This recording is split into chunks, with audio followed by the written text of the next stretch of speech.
Hey guys, welcome back to the channel. Today I am sharing with you some tips if you are headed on your very first Amtrak train ride.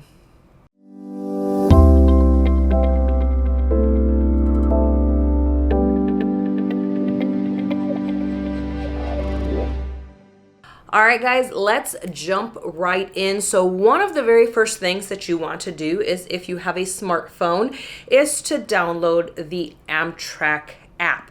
Now, on the app, you'll be able to keep track of your ticket and any delay information and anything like that, and also any information about the route that you are going to be on. So definitely smart to go ahead and download the Amtrak app. Next thing you need to know is that you'll be thinking about using the restroom on the train.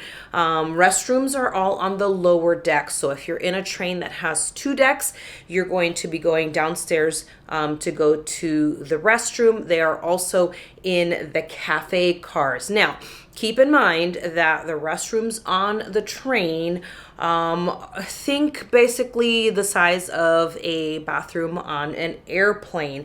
And they are pretty tight space for the most part. There's a few of them that are a little bit bigger, and some are actually a little bit smaller, like the ones in the cafe are real small, really about the size of an airplane one, or even a little bit smaller, which is kind of crazy, but it's enough. It's got everything that you need in there. The other thing about the restrooms is that they're not as clean or kept as clean as the ones on a plane. So just keep that in mind. If you want to bring some wipes with you to wipe down seats or anything like that, you can bring those or use what's in the bathroom for you. Next is that you can actually bring two free checked bags. Now, you don't really want to travel with probably that much stuff unless you're moving, but you do get two free checked bags. Anything on top of that is going to cost you, I think, about $20 or so or more if you're bringing more than two checked bags. You're also allowed to bring two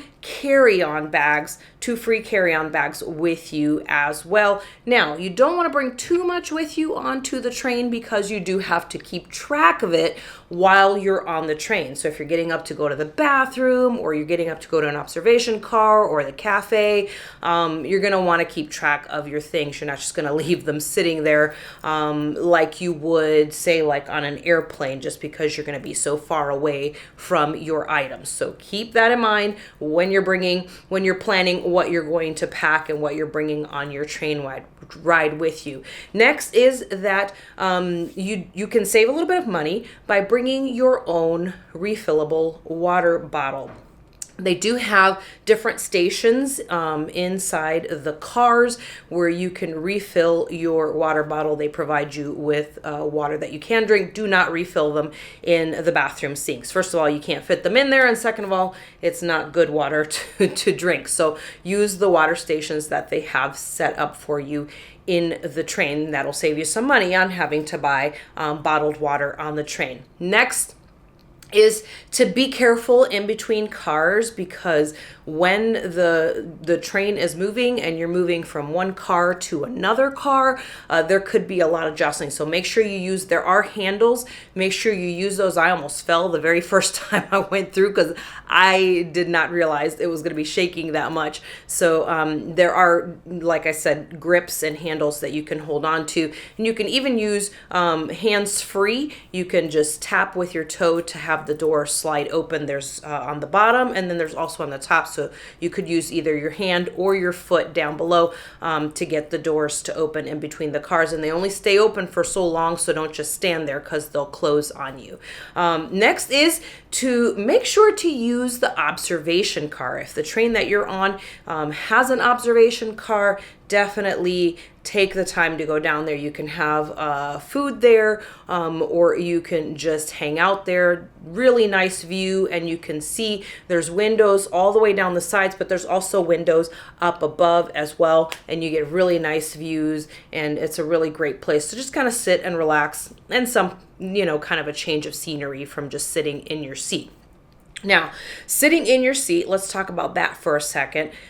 First of all, the seats are very comfortable. They are bigger than in an airplane, and you get a ton of legroom, guys.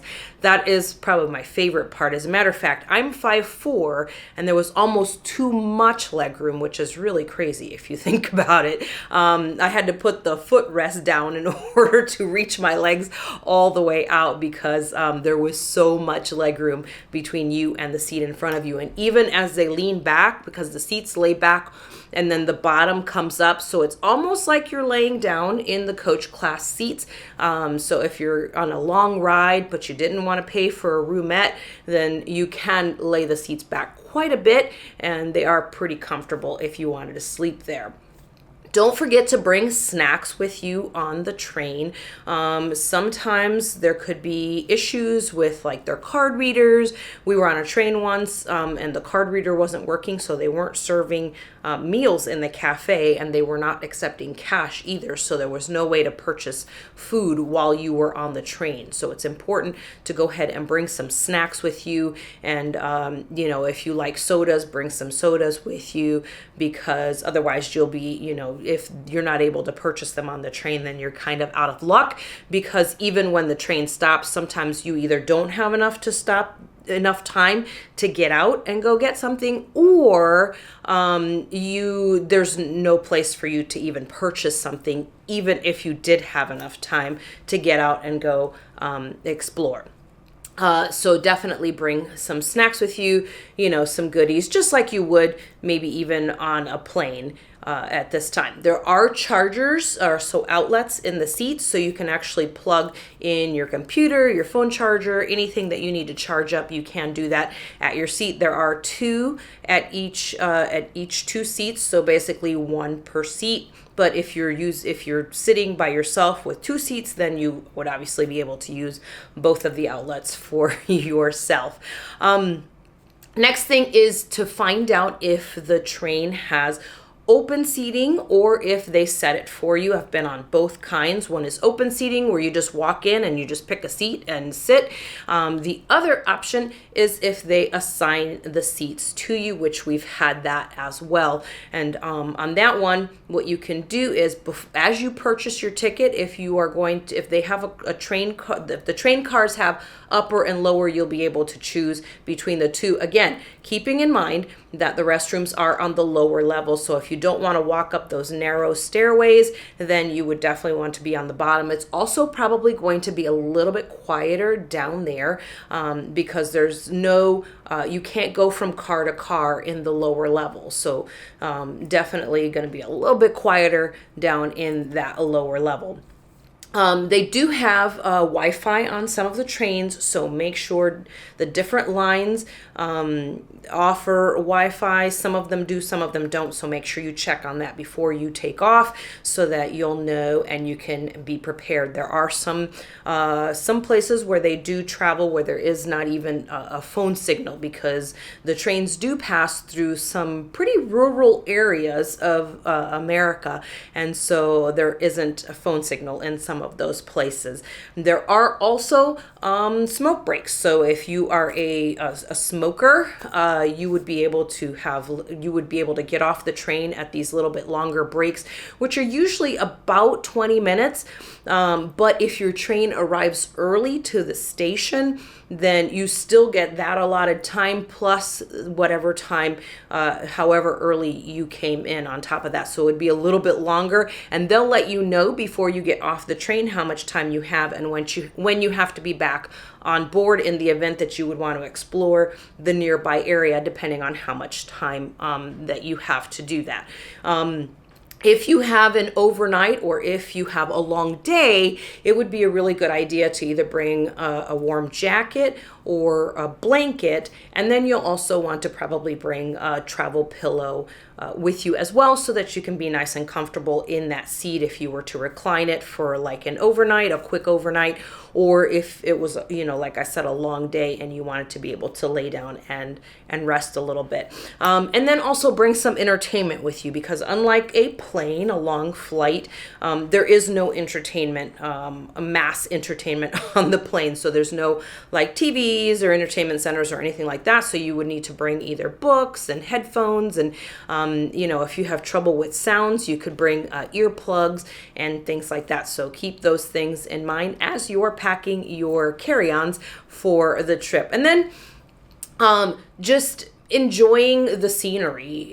You're gonna see parts of the US that you wouldn't normally be able to see because you can't see them from the road, and the train does go through lots of different towns that you wouldn't normally get to see if you were driving and doing a road trip across or up and down the US. So these are kind of all of the tips that I could think of all the things I learned from the very first time that I went on Amtrak. If you've got some other tips, make sure to share those down below in the comment section. And if you have any questions as you prepare for your first trip on Amtrak, also leave those down below in the comment section. I hope this was helpful for you as you prepare for your very first Amtrak trip.